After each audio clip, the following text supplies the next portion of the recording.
Welcome to the Offshore Club's fun-filled, fact-filled, fast-paced, blockbuster podcast, Coffee with Carib Carter, coming to you exclusively from where the sun never sets on the good life at a great price. And now, fill up your favorite coffee mug and join your expert and your guide, Carib Carter Clues. Hello, and welcome to episode 6 of Coffee with Carib Carter. I hope you have your coffee in front of you. You need one of these mugs. This is a Walmart mug, by the way. Grab one of those. We'll have coffee together, and I'm going to start handing out more Honduran coffee soon. Those who I sent it to who won the previous contest have wrote back and said they just love it. My little Honduran wife is thrilled, as am I. So I'll give away some more in the future. Thank you to all of you who have sent me emails and are following me on Facebook, folks. Go to the Carib Carter Facebook page because I post during the week. You know, this is only on Monday that we get to talk with each other, but during the week I put up a lot of posts and I tell you about great properties are for sale. Remember, a lot of these are on vvon.com. I don't make a thing out of it. I just think they're great for you, so I post them up there so you can check them out for yourself. I also recently posted, for those of you who follow me on Facebook, I posted a piece about a new development on Roatan Island called Prospero. New community. Looks like it might be pretty good. I don't know because I don't know the people, but I do know this, and you're going to like this. You remember recently we had, 2 weeks ago, I think it was, we had Dan Taylor on. You know, the guy I call the mayor of Roatan. Great guy. Got a lot of nice notes from you all. Enjoyed the interview with him. Enjoyed him. Now you have a friend on Roatan Island. And after Dan saw the post and wrote me a note and said, Carter, I did a lot of the advance work for them. Now, what do you know? You know, because you know Dan, that if Dan did it, it's got to be expertly done. And that's a good sign. So I'd advise you to kind of keep an eye on this Prospero community on Roatan Island. And let's see what happens. I'm with you. I don't know anything more about it. I do know Dan's involved. That's a good sign. Let's keep an eye on it. Might be a good opportunity. Okay. Let's see what it looks like. Let's see what the prices are. So keep following on Carib Carter Facebook, because that's one way, and communicate with me. Let me know. Share if you don't mind. If you like something, press like. If not, let me know. Okay, just because we want to form, we want a dialogue. It's not a monologue. It's a dialogue. So let's please do that. In a few minutes, we're going to bring on a guest that I guarantee you're going to love. Let me just say this about him at the outset. He is America's #1 asset protection attorney, particularly when it comes to offshore. A great guy, good friend, wonderful guy. And you're going to be impressed. You are going to be impressed with what he has to tell you about protecting your assets, particularly as this situation in Washington just gets more and more bizarro world, okay? More and more bizarro world. So we're going to get to our guest in a few minutes. But first, now we're not going to do our normal format today because I want to spend more time with the guest, okay? And I think you're going to thank me for it, right? You're not going to have to listen to me blab all the time. You're going to hear this guest who is really just outstanding. Before I do want to. One thing I do want to stick with is this, starting out with a little story about life its own self. Now, normally I talk to you about what happened to me when I lived in Honduras, and my wife and me head back either to Honduras or maybe Nicaragua. We're looking at property in Nicaragua now. Let me say something parenthetic. I didn't even think of this until just now, but let me share it with you. I bought my first home in Honduras 10 years ago. And at the time, people asked me, why'd you do it? Why? Because at the time, I was writing for International Living. So I got to see all over Central America. I wrote about all over. And I realized 10 or 11 years ago, Honduras really was the best investment, in my opinion, in all of Central America. It really was. I got a nice home for a great price. As you know, my wife and I have another home there now. But if I were doing the same thing today, I'd look to Nicaragua. And in fact, and this wasn't pre-planned, it occurred to me just as I was telling you about it. I said to myself, Carter, tell them about the webinar on Tuesday at 5 o'clock. I think it's Tuesday. Check out at the offshore.club, and all the details are there. And some of you might have already got an email letter from me about it. But Rachel, you know, Roving with Rachel, who's in the Gazette, I think on Wednesdays and Thursdays in the Offshore Club Gazette. She and Leslie are doing a webinar on Nicaragua. And I want you, it's 5 o'clock, I think, on Tuesday. I think it's 5 o'clock Tuesday, but double check. It might be Wednesday, and I don't have it in front of me right now. But check it out, because they're going to spend about an hour telling you and showing you pictures of and telling you what life is like in Nicaragua. And I think you're going to be like me now, where I'm telling you, I think it's the best investment in Central America. Okay. I'm just telling you. And I think it's time for you to really look seriously. And the story I want to tell you now, it's a little bit humorous, but normally, as I say, it's about my life living there. And I will leave there again soon as my wife gets her citizenship here. Because that's her dream. Okay. That's her dream. And, you know, I want to fulfill Angelita's dream. But then we're heading for either Honduras or Nicaragua. But today I want to tell you a story that'll help you understand why, when I tell you really do need to escape these politicians. In this country, you really do. I want to take you back in time. It was probably about maybe 5 years ago. I was having lunch one day. I think you'll enjoy this story. You'll recognize some of the names from my days when I was, most people say a pretty top political hand in Washington at the time. Having lunch at the Monocle with a guy named Jack Abramoff. Now, some of you are going, Jack Abramoff. You were friends with Jack Abramoff. Some of you are saying, wow, that's pretty heady stuff. Some of you are saying, well, does that mean you're a crook too? Well, first of all, I don't think Jack was a crook, okay? And number two, we're friends. Even if he was a crook, I'd probably be his friend, but he's not. But so Jack, for those of you who don't know, he got convicted for being for violating lobbyist rules, and maybe the biggest fine in history. I think $50 million, some huge amount of money. And as I'm telling you, when somebody tells you that somebody got convicted in Washington, D.C. for violating lobbying rules, you know that what really happened is they offended somebody who was in power that could get them strung up, okay? Lobbying rules in Washington, D.C. That's kind of like, I can't even make a comparison. There's nothing more absurd than the idea that anybody in Washington, D.C. in the political realm or K Street, the lobbying realm, follows any real rules, okay? So with Jack, somebody wanted to get him, so they got him. But so Jack is telling us, I said, Jack, it was when they, I didn't know you when that happened. And he served a couple of years in jail, I think. And I said, you must have just been devastated. He said, well, what was most devastating, and this is an insight for you. An insight for you as to why you need to get away from these political people in this country, okay? He said the most shocking, that most devastating was the abandonment of the people, the politicians who had been my best friends. And he really was reluctant to him. And finally, I said, well, give me an example. He said, Newt Gingrich. Now some of you are saying, yeah, Newt Gingrich, I remember him, Speaker of the House at one time. And he said, when I got apprehended for violating lobbying rules, he said, the reporter accosted Newt. He said, because he and I were close friends, and said to him, what do you think of Jack Abramoff being arrested, Congressman? He said, Jack Abramoff, I don't think I know that name.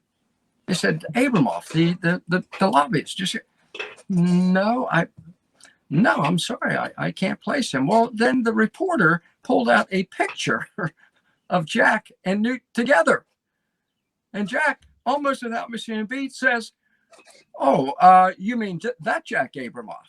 Well, those are the kind of people who are leading our country now. Okay? Just thoroughly duplicitous, no loyalty, and they're the ones who are spending your trillions of tax dollars on their pork barrel projects. You just very quickly, let me finish with that, because, and then, I said, one of the things you got that they convict you of was bribing congressmen at your restaurant. Jack had a lovely restaurant in Georgetown. I said, yeah, well, the real story, he said, there is that the members of the House and Senate would come in to eat, because it was very, very exclusive restaurant. And he said, and when they were presented with the bills, they'd say, "Oh, just give that to Jack. He'll take care of it." What? Yeah, just Jack will take care of it. He said they would never pay a bill. They would never pay a bill. Then when Jack got caught, they all said, "Well, he was trying to bribe us, trying to buy us dinner and bribe us." These were his, now remember, these were his friends, okay? So when a politician tells you, "I'm your friend," keep in mind that's what you're dealing with, okay? That's it. Let me sum it up by saying this, all right? Number one, move offshore, get away from these people. You might say, well, there are politicians in the other countries too. They're not as rich and powerful. And you're not under their thumb as much because you're living fairly independently as a gringo who has a little more money, okay? So you're going to be, it's not the same. They don't have the massive government bureaucracy and police force to do this to you. So get away from them. But if you're living here, let me give you some advice.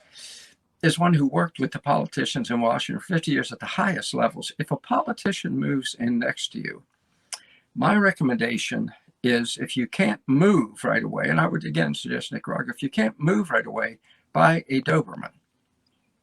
Okay? Buy a Doberman and teach him the trigger word politician. It's his attack word. Okay? Just do it. I had a Doberman, trust me. Nothing will keep somebody you don't want around you better than a Doberman. For some reason, I think my Doberman decided the trigger word was hello, right? So I'll tell you point blank, if a politician moves in next door, get a Doberman. Better than that, I remember the Punch magazine years ago said the best thing to presence of mind is absence of body. Well, I would have absence of body and take advantage of these deals that we tell you about every week on Coffee with Carib Carter, and I write about on the Carib Carter Facebook page, by the way, at least several times a week. I tell you about one, then you be the judge. And again, I don't make money on these. That's not what I do. I look them up, I research it because I sincerely want you to take advantage of the Great Move South. Okay? The Great Move South. Get there early. I write a lot of investment material, and I always tell people, what's the smartest move to make on investments? Get in early. Figure out the bell cow and beat the rest of the herd to the barn.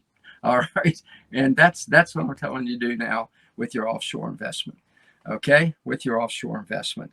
And now the without taking up any more of your time, again, don't forget to check out offshore.club for when the Nicaragua webinar is with Rachel and Leslie. You're going to like it a lot. They're two great people. They're fun to watch. They're enjoyable and they're smart. They really know their stuff. So now it's my pleasure to introduce to you the top offshore assets attorney in America.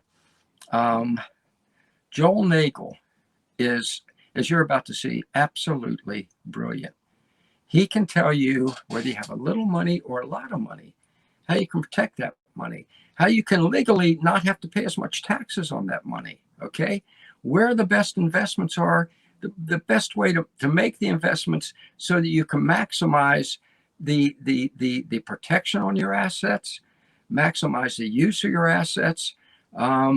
Just let me put it this way. He's an expert in areas that I don't understand. And that's why I'm glad he's my friend and now is about to be your friend as well. Welcome, Joel Nagel. Welcome to Coffee with Carib Carter. As you know, I'm sure you've watched it before. So, it's very informal. So if I say something that is just so wrong that you just can't tolerate it, you can say, Carter, wait a second. Don't tell people that kind of stuff. All right. And folks, as I told you when I introduced you and told you that Joel was coming, this is America's #1 offshore assets protection attorney. So what he says, you can literally take to the bank, or maybe take out of the bank nowadays. I don't know. But he's going to tell us about the whole scenario of assets protection. And Joel, the first question, welcome, first of all. Thank you. Thanks. It's great to be on your show. I've seen it a few times. Personally, I'm not a coffee drinker. My grandmother was British, and she took care of me as a child. So I'm a tea drinker. But coffee, Coffee with Carter. I'm happy to be on your show. Thanks for having me. Thank you. So we can have coffee with Carib Carter and tea with Joel Nagel. There you go. The perfect mix. So Joel, I think the first question, a lot of people out there are like me, just average folks. We don't have your expertise, and we don't have the fabulous wealth. So people would say to us, well, Carter, I don't think you have a 2004 Jeep Grand Laredo. I don't think you need too much asset protection. But the fact is, a lot of people need asset protection who don't even realize it, as well as where does it start? At what point? That's how I want to ask it. Do you need it? That's a great question. I mean, look, it's a misnomer really to say only wealthy people need asset protection. I mean, sure, the more wealth you have, the more you're worried about protecting it, and the more you're willing to pay lawyers like me or others to create legal structures and barriers to protect your wealth. But the reality is, everybody needs and wants asset protection. And in fact, people with modest or even minimal wealth, I think in some ways that wealth is even more important to them because, if your entire nest egg is $50,000 or $100,000, like that's it. Like particularly, let's say you're an older person, you don't really have the time to go back and earn that money again or invest it and get that money again. So it's really, really important. What I will say is that, as a practitioner in the field, we try to make sure that anything we do for a client is proportionate, that makes sense, right? I'm not going to talk about an expensive legal structure to somebody that has, $50,000 or $100,000. In fact, not too long ago, one of my children's school teacher came up to me and said, "Look, I understand what you do." And, she had a small inheritance. It was about $80,000. She said, "I'm really worried for a variety of reasons, and I'd like to protect that wealth, and what should I do?" So we just talked about some very simple solutions, things like, buying some silver and gold and putting it in a safety deposit box, things like that didn't require any lawyers or any costs at all. And that's one end of the spectrum. And then, you get up to expensive trusts and foundations, family offices, and things like that can literally cost hundreds of thousands or even millions of dollars a year to operate.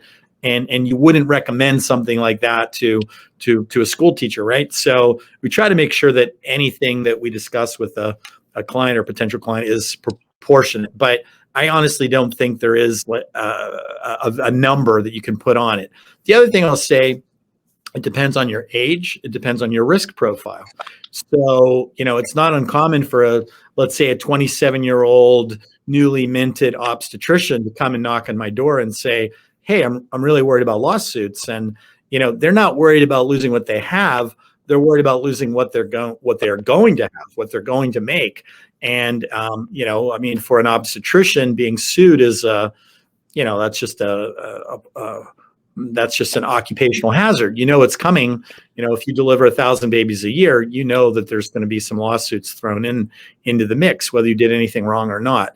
So for a person like that, I might be suggesting a more complex structure or strategy, even a more costly one, even though they have very little to protect, because it's clear they will have a lot to protect over time. So those are kind of some of the things that go into the thinking when we start talking to people about asset protection.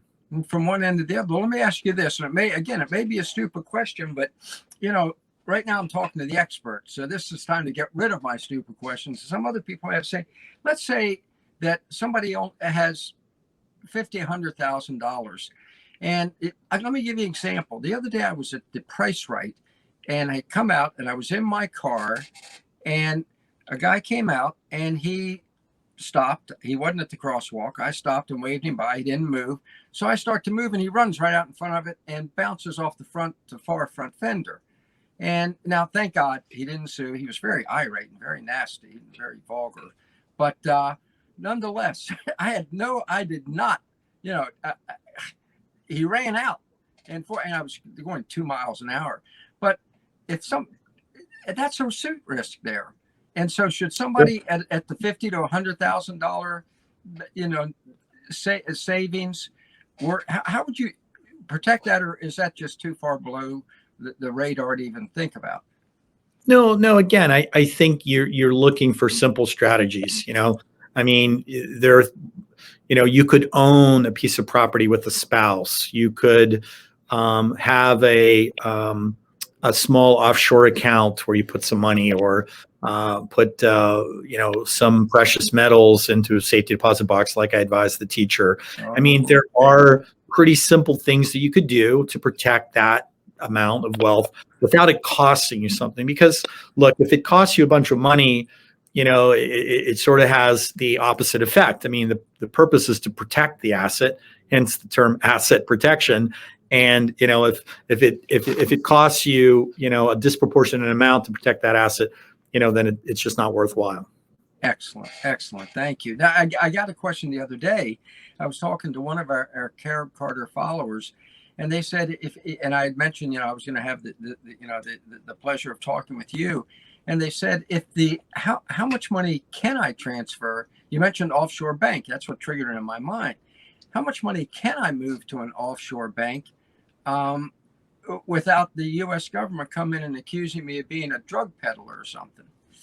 How does that work? Well, yeah, great question. I mean, there's no limitations. The U.S. still, there's been talk over the years of putting what are called capital controls, currency restrictions, and things like that in place. But as of now, the law, there's no limitations. So you can move any amount of money, whether you want to put it in your bank account in Cleveland or Dallas or Los Angeles, or you want to put it in Panama or Belize or Liechtenstein. That's your business. The only thing is that if you put money in a U.S. account, the bank will report on you, your Social Security number, the amount of money you have in the bank to the IRS. And when you go outside the U.S., you have that obligation yourself. That's called the Foreign Bank Account Report. So that kicks in anytime your combined assets offshore exceeds $10,000. So there are people that have modest wealth. They might open a bank account, put $5,000, $8,000.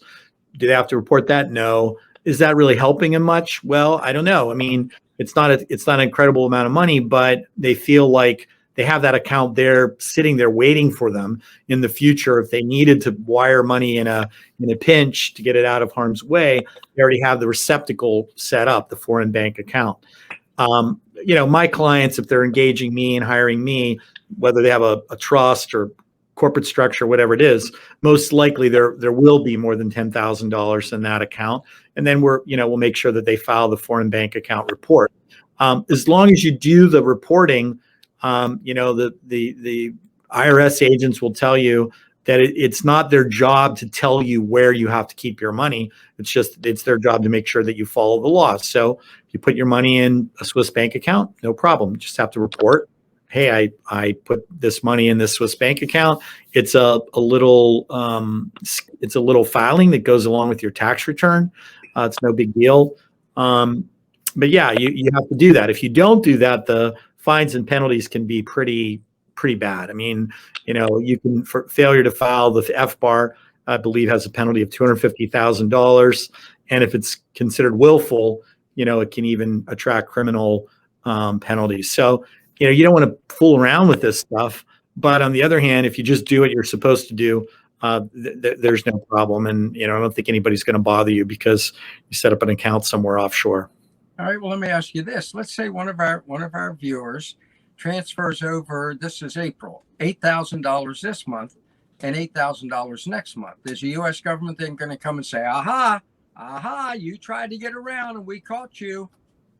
Well, a couple of things. One, the $10,000 requirement is the amount in the foreign bank account. So the minute you sent the second tranche, you'd be at 16,000. Now you'd have to report. Even if you only had that money sitting in the account for one day because you went out and bought a beach lot somewhere in Ecuador and it costs $15,000, and now you just had 1,000. At one moment in time, you would have had 16,000, and the FBAR requires you to report on the highest account balance for the year. So it's even more tricky when you maintain an account in a foreign currency, because let's say you have euros, you have 30,000 euros, and in your mind, it's 30,000. Maybe it never changed the entire year, but in relation to dollars, it's changing every day. Fortunately, the banks will give you that information. If you go to your bank and say, I need, because they all understand how this works. And if you say, I need what's called the high water mark on the bank account, they will give you that amount. But coming back to your question, because it is an interesting question, if you're doing something repetitively with the view towards sort of avoiding or slipping under the regulatory compliance rules and laws, you can get in trouble. There's a concept called structuring, where if you structure on purpose to avoid a report, and there's different levels, 10,000, 50,000, 100,000, where the banks have to file different reports. And if you know that, hey, I'm going to trigger this report, but if I break it up into 3 tranches, 5 tranches, and you do it separately just for the purpose of evading the report,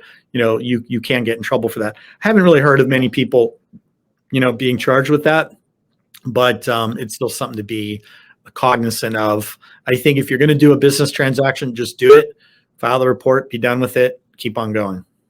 Very good. Excellent advice. So, we need to understand Big Brother's looking over your shoulder. I mean, I know that's not something you would say. You're an attorney. I'm saying that somebody worked with a bunch of damn politicians for 40 years. Let me ask you this. Well, I think that's a very valid point. I mean, let's just call it what it is. And I don't object to you calling it Big Brother. I mean, we live in a very transparent world. The rules are, they're there whether you like them or not. And if you're going to go into this field, you want to be cognizant of that. There's no more hide and seek, right? There's no more like carrying around suitcases filled with cash, like in the movies. That doesn't exist. Banks won't accept that. And, one of my friends who works at a bank, when they send a wire transfer, for example, let's say you're buying property in Panama, you wire $100,000 there. At the moment your bank sends that wire to Panama, they're also sending that exact information real time to the Treasury and the IRS. So they know, like, this idea that, like, I'm going to hide, I'm not going to tell anybody, no one's going to find out. You have to take that thinking out of your head, because it is so transparent, and Big Brother's there. But Big Brother is there, but there are rules, and if you follow the rules, again, there's no law against moving your money offshore. There's no law against setting up asset protection strategies to protect yourself and your family against lawsuits, and no law that says you can't set up a trust in a foreign country because, you can protect your interests of your children, grandchildren, great-grandchildren much better than you can, like, with the domestic structure. So, follow the rules. You still get a lot of benefit from, participating with these types of structures. Let me ask you this. I have another question leading right off that. But before I ask it, do you have any kind of paper or anything that people can get that has just the basic rules? Is there any kind of? Yeah, I mean, we have a couple of white papers. People can look on our website. We have one called 15 Global Strategies to Protect Your Wealth. And that's sort of an incremental one. It starts for people that have, modest wealth, say under $50,000. And we give them different ideas to consider, all the way up to, north of 10 million, where, they have basically all the structures and strategies to think of.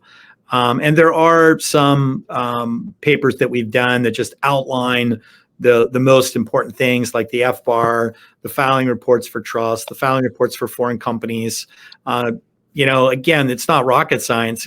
If you take the reporting that you have to do for a foreign trust and compare it to what you have to do for a domestic trust, you'll quickly find out that it's not really any more onerous. It's just a different form. So if I create a trust in Pennsylvania, I have to do Form A, and if I do a trust in Belize, then it's Form B. But I'm still basically reporting the same information. And what's the website? Give us the website, folks. This is perfect for you. You just go to this website and what's the website? Sure, it's my law firm, www.Nagel Law. That's NAGELLAW.com. Good. NagelLaw.com, folks. Go to it. Look this stuff up. because I know what you're hearing now. You're saying this is great stuff, but I can't write it down fast enough. I can't remember. Well, you can go to the nagellaw.com and get it. If you have money, we're talking asset protection here.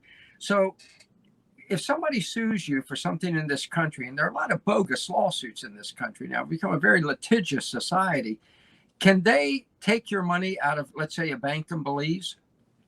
Yeah, it's a great question. I mean, the U.S. has become the world's most litigious society. A new lawsuit is filed every 17 seconds of every minute of every hour of every day, and that's federal lawsuits. If you add in state lawsuits, divorces, which, you know, for all intents and purposes, I tell people if a lawsuit's a war, then a divorce is civil war, right? Because you're fighting with the same, you know, pot of money. If you add in those types of lawsuits, drops to about every 7 seconds. So every 7 seconds, boom, boom, boom, like that, like clockwork. Millions and millions of lawsuits filed every year.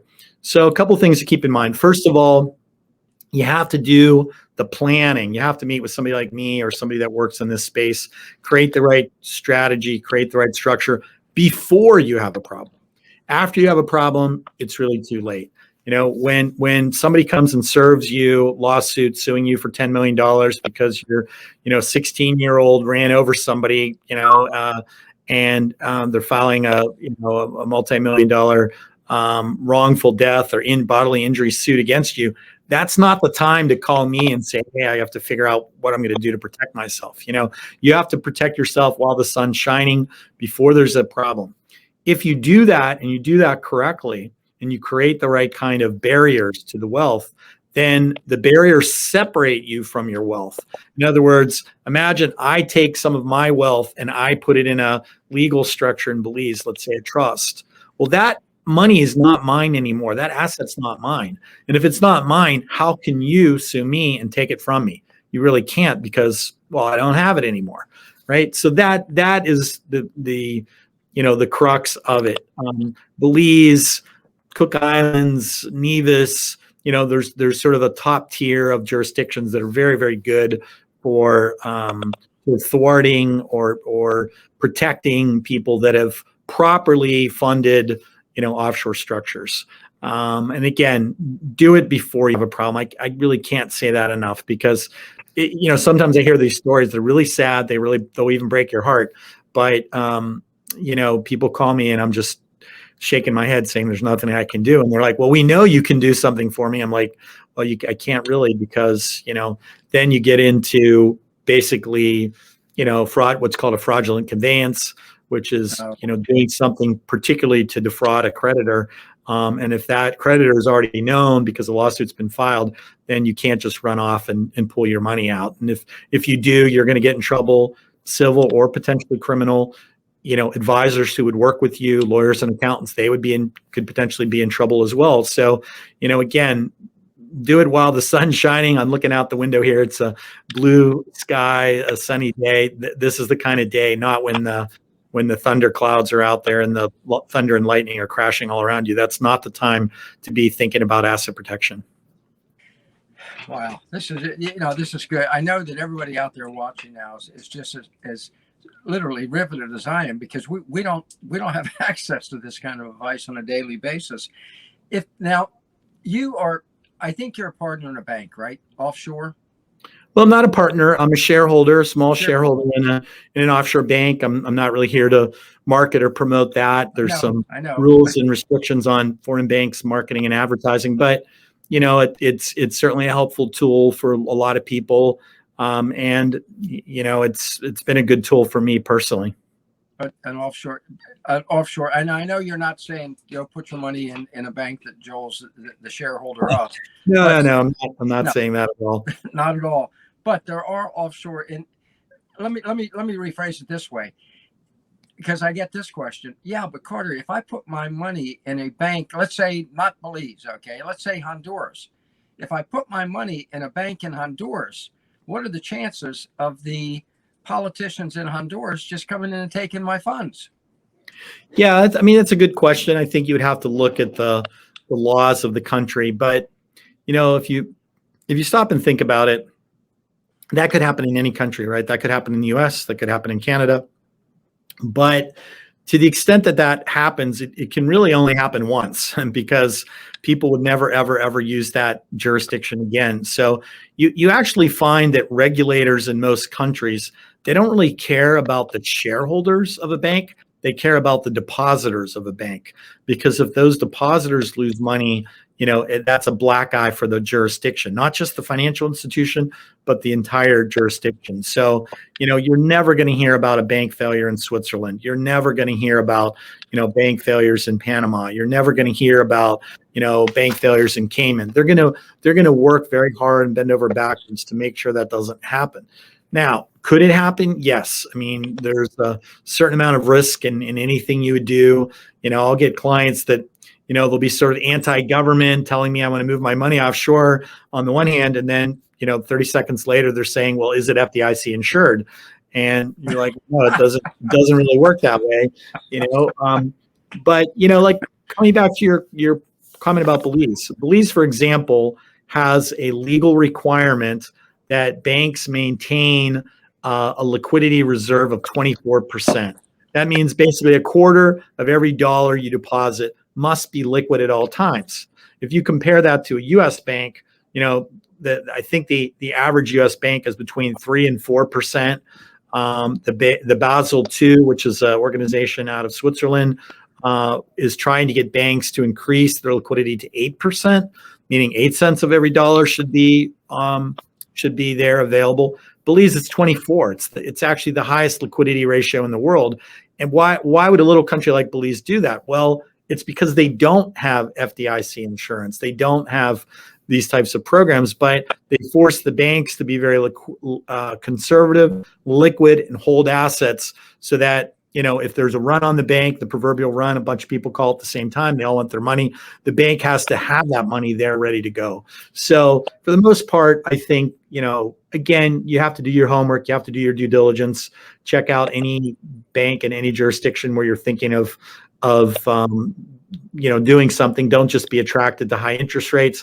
I had a client that called me, I don't know, I think it was sometime last year, and he said, there's this bank in Mongolia that's offering, 22% interest. I said, well, you should be really careful, because if they're offering you that kind of interest rate, there's probably a reason. They're probably, in having some trouble, and they're having a hard time raising deposits. And me personally, if I go to a big Swiss bank, they're paying negative interest rates. They're going to charge me 25 basis points for the privilege of putting my money there. But, I know it's super safe, and I know that the money is going to be there when I need it. Well, look, negative interest rates, paying a bank to hold your money. That's why we have mattresses, folks. That's why you have a mattress. Stick your money when, not if, when the U.S. banks start that crapola. That's why you have a mattress, okay? There you go. That's my asset protection. Carter's asset protection, yeah. Well, it really was the, fear about runs on the bank, government printing, the capital requirements of certain banks being maybe a little shaky. Going back to like 2008, if you remember, we had the 2007, 2008, we had the real estate debacle. And if the government, not only in the U.S., but other countries, hadn't, stepped up and injected a lot of money into these banks, there would have been a lot of failures. Go compare that, for example, to Belize, where because of their liquidity rules and regulations, the banks were only loaning 50, 60 cents on the dollar. And if you want to default on that loan, go ahead. The bank's not going to be out anything. They're going to take your property and hold it, sell it. Eventually, when they do, they're going to get their money back. But you had banks in South Florida, for example, they were doing 115% loan to value loans. So, if the condo was worth $100,000, you had a $115,000 loan, you couldn't pay it. What did you do? You just went and handed the keys to the bank and said, here you go. So instead of it being your problem, it was the bank's problem. And there was a lot of that. So if the government hadn't stepped in and bailed out the banks, so these other jurisdictions, because they don't have all the money printing, they just have to operate on a more sane basis. They have to, do things the way bankers did in the U.S. maybe 100 years ago, where, you're requiring people to have real skin in the game, making sure you check out who your borrowers are, that they, have good credit scores, all the things that you would expect if you want keep your money safe. Speaking of keeping the money safe, as the government continues to print money, I think they've printed more money in the last year. 40% of all money ever printed has been printed in the last year. Okay, that's known as counterfeit. And if it wasn't, there's nothing. There's very less and less to back it. Let's just put it that way. When you're recommending to people who have, let's say, substantial money, how to protect their assets, what are the top 3 recommendations you make? Great. And let me just, give the caveat that I don't think, again, that this is limited to wealthy people. Wealthy people, again, generally care, are hiring folks like me. But again, everybody cares about their money. So What am I seeing and what am I recommending? First of all, when we talk about asset protection, the thing most people normally think about is litigation. And that's true for some people, but it's not really true for others. Litigation is important. Estate planning is important. But what's become really important, and this goes to your question, over the last 10, 15 years, is this money printing, the debasement of the U.S. currency. And so what a lot of people are trying to do with offshore structures is create an offshore platform so they can be better diversified away from the U.S. dollar. So people don't want to just hold U.S. stocks and bonds and mutual funds. Incidentally, I think a lot of people think that a lot of non-dollar assets have gone up substantially because of all the money printing, right? Where's the money going to go? People, you don't get paid anything really to save them in a bank. So people put it in the markets. That's what keeps making the markets go higher. They don't have confidence in the currency. So they do things like buy gold. That's made gold go up to all-time highs. You look at the last 2 years, what's happened in the crypto markets with things like Bitcoin. Same thing. It's no coincidence, Carter, that every single time that the government comes out and announces a new $2, $3, $4 trillion, and people don't even know what these numbers mean anymore. They're so gargantuan. But every time they announce that, go and look and see what happens to the price of Bitcoin that day. It spikes up. Why? Because Bitcoin, whether you like Bitcoin or you don't like Bitcoin, it has certain things. One, it has a finite number. Right? It's 21 million. Okay. Right. Does the dollar have a finite number? No. The dollar has almost become an infinite number with, like, as you say, constant printing. So if I take something that's infinite and buy something that's finite, I'm going to push the price of that finite thing up. And, last year, January, Bitcoin traded for $7,000 a Bitcoin. Today, it's just a hair under $60,000. That's a 8.5, 9-fold increase in 1 year. That's astronomical. So when it comes to the advice we give people, normally it's create the right kind of structure, protect the asset, look for ways to diversify away from the dollar. And I tell clients, look, you can pretty much do offshore whatever you're comfortable doing onshore. I'm not an investment advisor. I'm not telling them, hey, go invest in this wacky thing or do something that is going to make you not sleep at night. If you like stocks and bonds and mutual funds, okay, well, why not take some money offshore and look at buying some stocks and bonds and mutual funds that are denominated in Swiss francs or Singapore dollars or whatever. If you say, oh, I love real estate, I only love real estate. Well, you know what? You can find real estate offshore. You can find commercial real estate. You can find investment condos. You can find, private residences. You can buy raw land. Whatever you like onshore, I promise the corollary of that exists offshore. You like bonds, you can find bonds. But it's just to be on a different platform than the dollar. The famous French philosopher Voltaire said 200 years ago that every paper currency will eventually reach its intrinsic value, and that value is zero. So it's really just a question of how long it takes to go from wherever it is to that point. And, if you look at charts that measure the value of our currency, the dollar when compared to gold, again, I'm not necessarily a gold bug, but, just like we said about Bitcoin, I think you and I and everybody else who watches this can agree that governments can't print gold, right? So gold is sort of an honest measuring stick. And if we turn it around the other way, and instead of saying, how many, like, oh, the gold's up. No, gold's never up. Gold is the same. 5,000 years ago, an ounce of gold bought a finely tailored man's suit. And 100 years ago, an ounce of gold bought a finely tailored man's suit. And today, an ounce of gold will buy a finely tailored man's suit. It's a store of value. It never changes. The only thing that changes is the amount of fiat currency that you have to use to get that dollar. And if you go back to, for example, the 20s, in a 2-year period, the Reichsmark, which was the currency of Germany at that time, in a 2-year window, they debased the currency just like we're doing in the US so much that in a 2-year period, it went from 100 Reichsmarks to buy an ounce of gold, hang on to your hat, to 100 trillion Reichsmarks to buy an ounce of gold in 2 years. That's how quick. Once hyperinflation starts, and I think a lot of people think we're on the brink of that. In fact, some economists will say the only reason that that hasn't happened is because with COVID and everything that's been going on, the government's printed all this money, as you say. But what causes inflation is not only the amount of money, but the velocity at which it changes hands. So It's an algebraic formula with a multiplication table in there. So if the amount of currency has gone up dramatically, as you say, but nobody's spending it, or the velocity is so slow because they might go out and buy food, but they're not going on vacations, they're not buying new cars, they're not doing things, but then that money gets respent.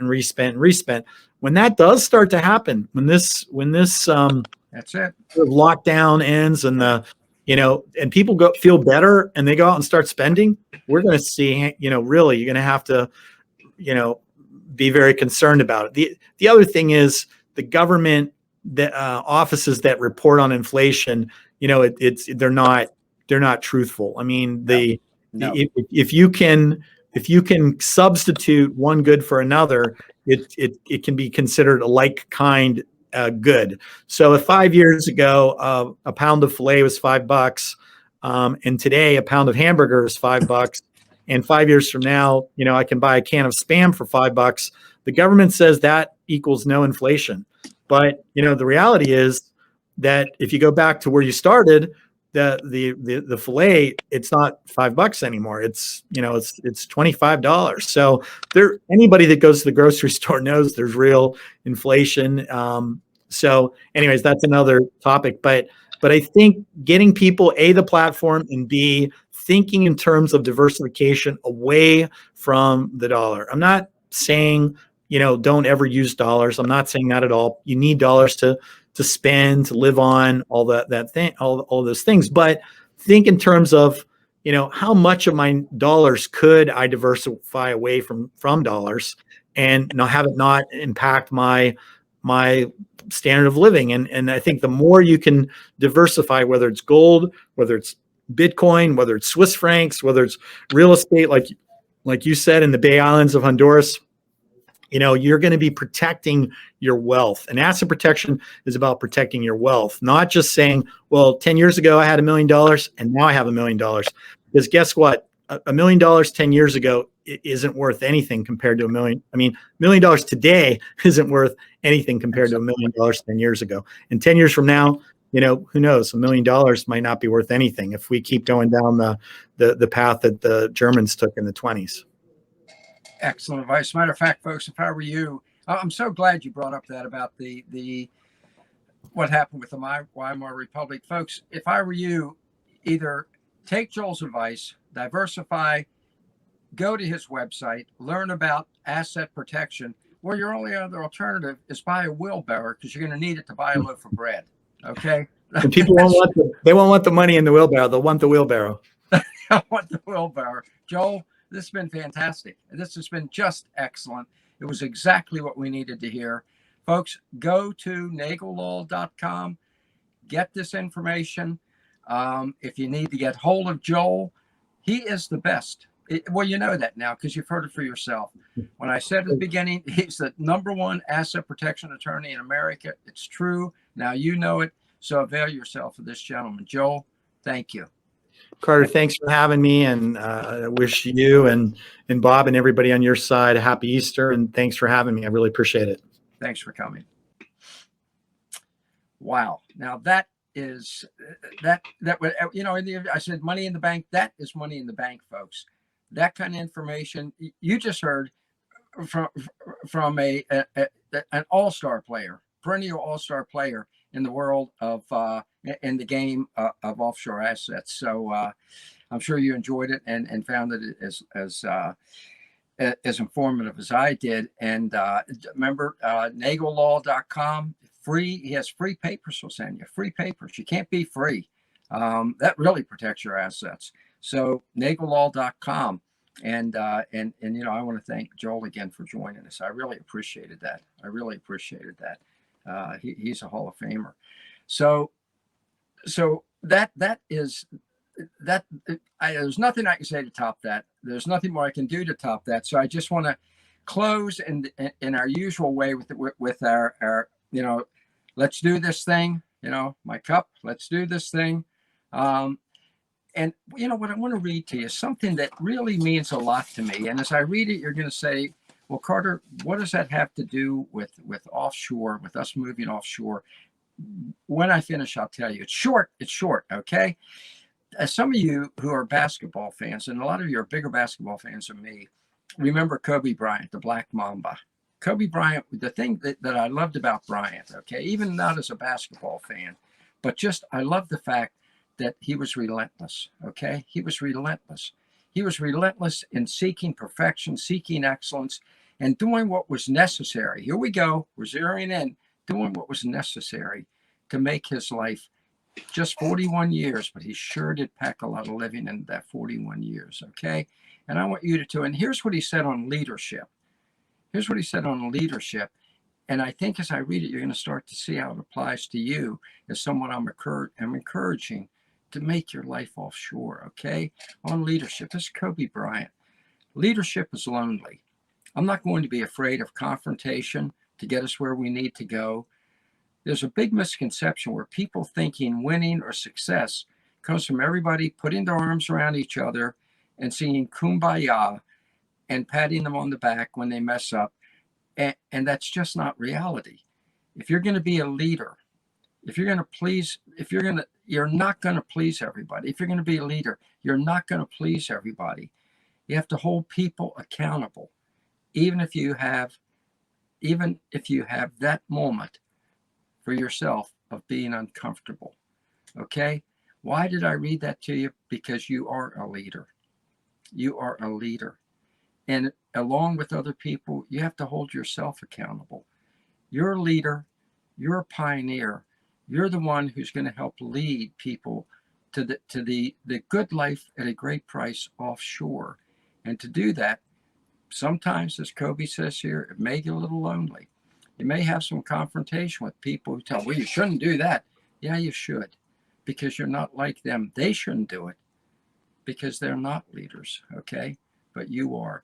So I encourage you, be a leader, take the lead in your own life, for your own family, make the move offshore, and let's do this thing. And that's a wrap. Thanks for joining us at the Offshore Club. For more information on the Offshore Club or to contact Carib Carter, visit www.offshore.club today. www.offshore.club. That's www.offshore.club. See you next time at the Offshore Club.